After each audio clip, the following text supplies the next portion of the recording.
Aníbal, na a paradoxologia, o último paradoxo, o paradoxo de a vítima advogar em defesa do algoz.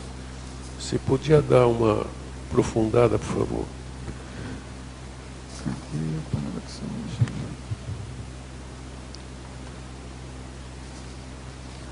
Aqui, paradoxologia. O paradoxo da vítima advogar em defesa do algoz.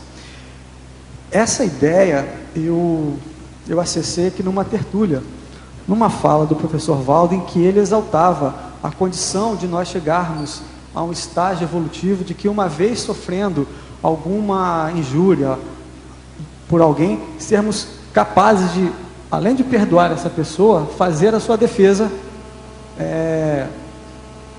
tentando, reeducá-la, tentando defendê-la daquele processo.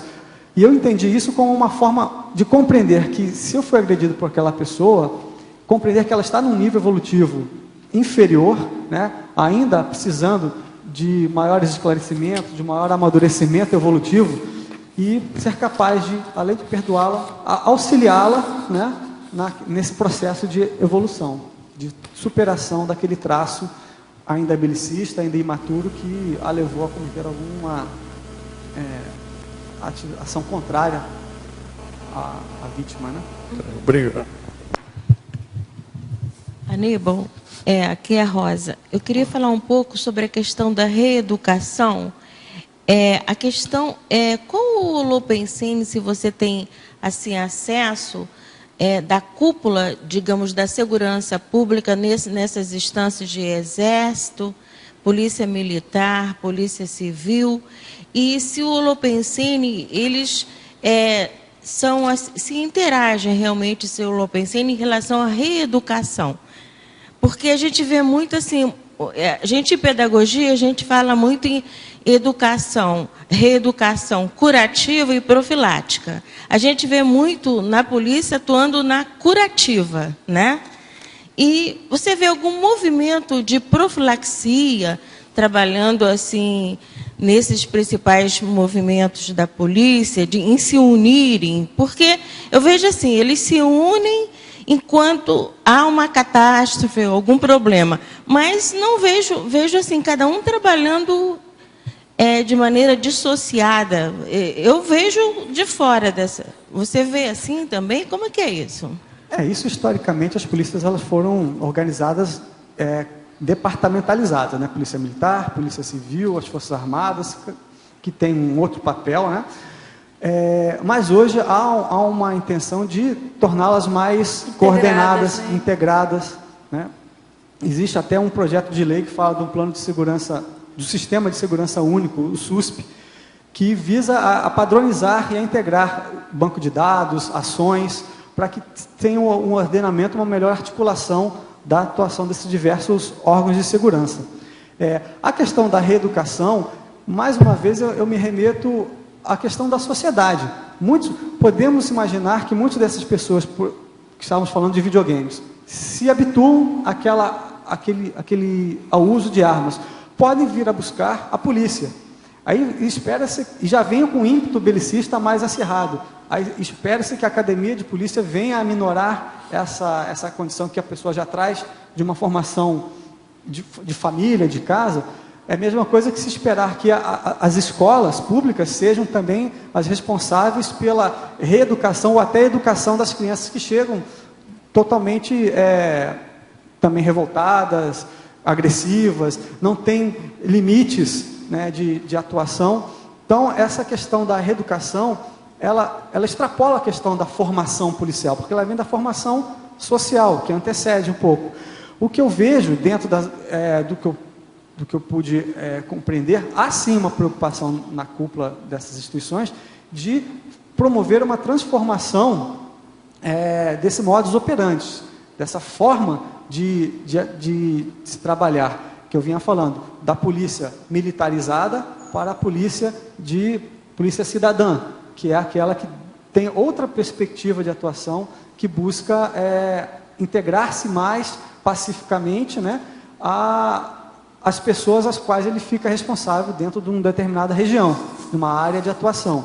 Então, essa reeducação das nossas polícias passa pela reeducação da sociedade, porque a sociedade modela essas pessoas e vice-versa. Elas também têm, conforme vão interagindo, é um fluxo, né? Então, essa reeducação ela é mais ampla do que apenas esperarmos que só uma academia de polícia seja capaz de mudar uma forma de pensar que é da sociedade, né? Mas quando você fala em sociedade, você, por exemplo, estou perguntando você como cidadão, né, brasileiro, eu também, como você pensa essa ideia de realmente como formar um colegiado dentro da sociedade em que houvesse assim, instância da polícia, da educação, da saúde, um movimento que pudesse fazer um único holopensene voltado para a reeducação. Porque o que a gente vê, que a problemática da sociedade, como você coloca bem no seu verbete, é a questão da reeducação do ser humano, né? Correto. Então, o que eu vejo como educadora é que fica muita responsabilidade só para o educador, para a escola, e os demais órgãos ficando assim, sendo chamados para agir em momentos mais difíceis. Então, se houvesse um colegiado, né, eu estou pensando que você está lá dentro, se você se interessasse por essa ideia, um colegiado onde houvesse representação de vários órgãos da sociedade, de várias áreas, e que se repensasse no tema reeducação. Porque esse tema está assim, banalizado, né? A gente vê isso. Mas ele é o foco principal de toda a educação de um planeta, né? A gente vê isso. Então, sei lá, eu acho que seriam, não sei, os chefes, as pessoas de maior hierarquia, pensar nessa solução. Porque a gente vê até pela questão do sistema presidiário. A questão dos presos são colocados lá dentro como depósitos, sem educação nenhuma, não há planejamento nenhum, não é? E eles são, como você mesmo colocou numa resposta aí, são novamente devolvidos à sociedade muito mais belicosos do que antes entraram. Então, isso tudo pela falta da reeducação, não é? Pois é. Então, estou pensionizando junto com você. Vamos juntos. Essa questão da reeducação, um passo que eu vejo que foi dado é fazer constar nas academias de polícia a questão dos direitos humanos. Isso já promove uma reflexão maior quanto a essa mudança de postura desses agentes, né, no trato com a sociedade, no trato com as pessoas. Agora, isso também talvez não seja suficiente, porque existem outros fatores que também chegam como informação a essas pessoas, que umas absorvem mais, outros menos esses conceitos, e vão criando dificuldades de uma generalização de um comportamento, né, mais adequado. Essa reeducação, ela tem que ser, ao meu ver, íntima, né? Porque é como nós falamos na Conscienciologia, ninguém muda ninguém. Nós apenas passamos informações, buscamos esclarecer, mas espaço individual, a gente tem que esperar que cada um implemente a partir de suas vivências, da mesologia que está inserido. Tem muitos agentes policiais que moram também em favelas, em ambientes bastante difíceis, em que ele tem dificuldades de interação, de manutenção do seu equilíbrio social, vive seduzido por outras pressões sociais, até por aproximação com traficantes. Eles vivem uma violência. E a sociedade também os agride em grande forma. A polícia é vista como alguém que é inimigo também, né? E isso gera um conflito muito grande nessa interação. Um exemplo que está se buscando, esse processo que eu comentei, que é o policiamento comunitário, parte das visitas, né? Os policiais têm que bater de porta em porta, se apresentar para conhecer as pessoas que ali residem.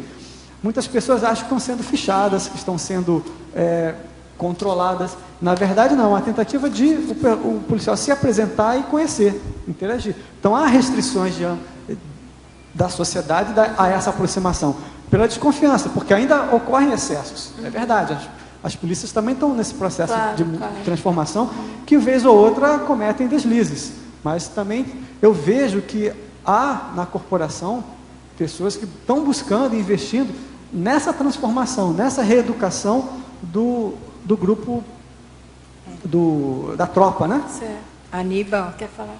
Obrigada, Aníbal. Existe dentro da corporação da polícia a Patran, que escalou um grupo que trabalha exclusivamente com a reeducação nas escolas, em grupos da comunidade. E a gente percebeu, talvez em cidades menores, nós percebemos uma grande diferença. Muda o conceito a respeito da polícia.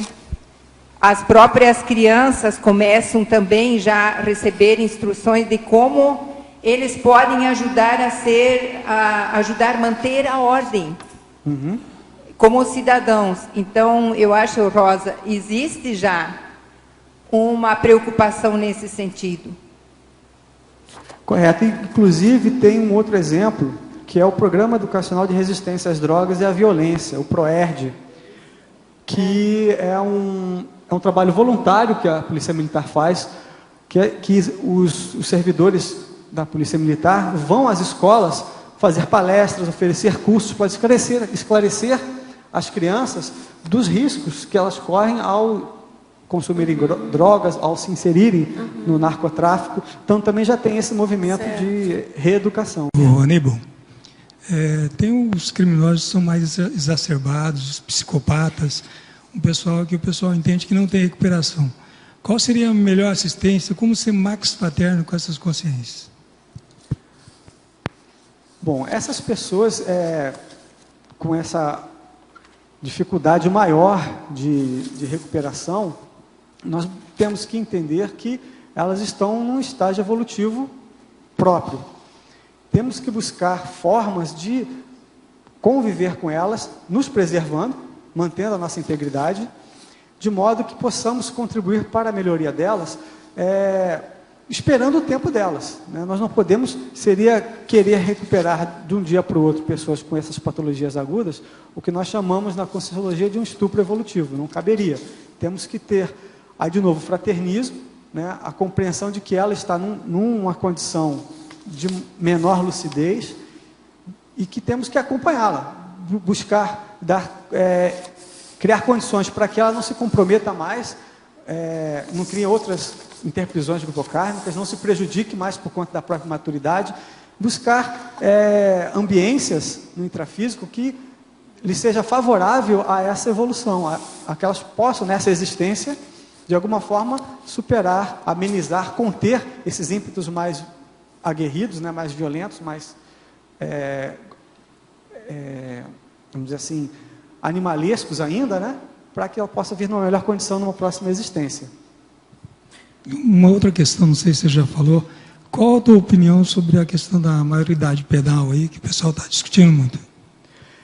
Esse aspecto também é bastante polêmico, mas eu acho que é um remédio amargo por uma situação que a própria sociedade gerou. Na medida em que nós desamparamos a sociedade de educação, concentramos renda, né, e a sociedade é compelida a um consumo imediato e cada vez em maior quantidade. Isso gera, em algumas pessoas, frustrações, ansiedades, que vão impelindo-as, né, a esse processo criminal. Isso é uma das explicações, né, para que as pessoas caiam no mundo do crime. Existem outras diferentes dessas. E uma coisa é que essas crianças estão, de novo, naquela condição do porão consciencial, não refletem contra os seus atos. Mas elas têm que, de alguma forma, ser chamadas à atenção e responsabilizadas dos seus atos, porque elas usam esse argumento contra os próprios policiais quando as prendem. Dizem, você não vai me prender, daqui a pouco eu estou solto porque eu sou menor de idade. Então elas já usam isso conscientemente, com lógica, para se defender de uma ação policial, de ficar detida numa delegacia. Na medida em que você, tira delas essa argumentação, você tende a refrear esse ímpeto de cometer ou de se vincular a um grupo criminoso. Eu digo que é um remédio amargo porque caracteriza uma falência da nossa sociedade em dar educação para essas pessoas. E que agora nós vamos ter que atuar com maior rigor para trazê-las para um ambiente mais equilibrado. E, de novo, ao meu ver, deveria se inserir no ambiente escolar. Internatos, em vez de ser... muitas das vezes, as crianças são levadas à Fundac, né? Essas fundações que abrigam as crianças. Mas ali também não tem um trabalho de reeducação. Ao meu ver, talvez desse mais resultado você criar escolas específicas, especiais, para internamento dessas pessoas, para que elas pudessem estudar mesmo. O dia a dia delas seria estudar e prática de esportes. Acho que esse, no meu ver, daria um resultado melhor.